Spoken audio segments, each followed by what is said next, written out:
All right, so I'm just going to talk about some key points in the system that if you were to replace any parts that we may send via warranty, just want to point out the easiest ways to remove components without removing more than you need to. This is just to prevent any further damage to your system. And much like a car, you don't want to touch something that you don't have to if it's not part of the problem.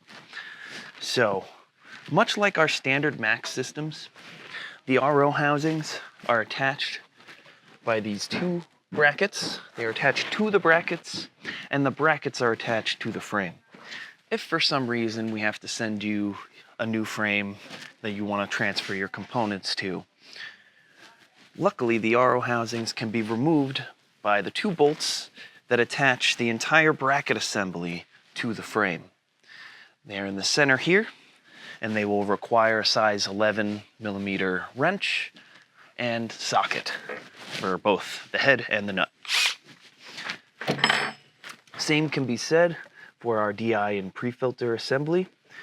A lot of times we will end up just sending a whole assembly, and at that point all you'll need to do are remove the same styled hardware as your RO housings. It'll be 11 millimeter on the top and the bottom of the bolts, and they'll simply align to the only bolts that are available in this section. Now with our pump, the pump is attached with a control box. So you'll notice on this model, I should mention, that this is a model in progress. So it has not reached the point of attaching any hoses. That way you can kind of see what's going on here, because there's a lot. So our pumps are wired with a GFCI wire that is routed to a control box that is usually mounted to the center of your frame. If for some reason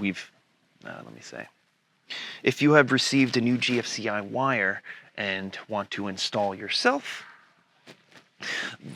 simply you'll have the wire leads at the end of the GFCI wire, and the GFCI is just attached to the motor via the plate here, and at that point you would just reattach the control box almost like it's hugging the frame. You just remove the nuts, put this in between the frame and the assembly, and then you'll use the nuts to tighten into the frame.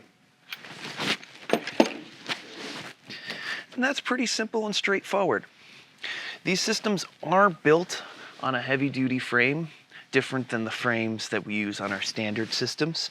So I should point out that if you receive a replacement wheel, these frames use cotter pins.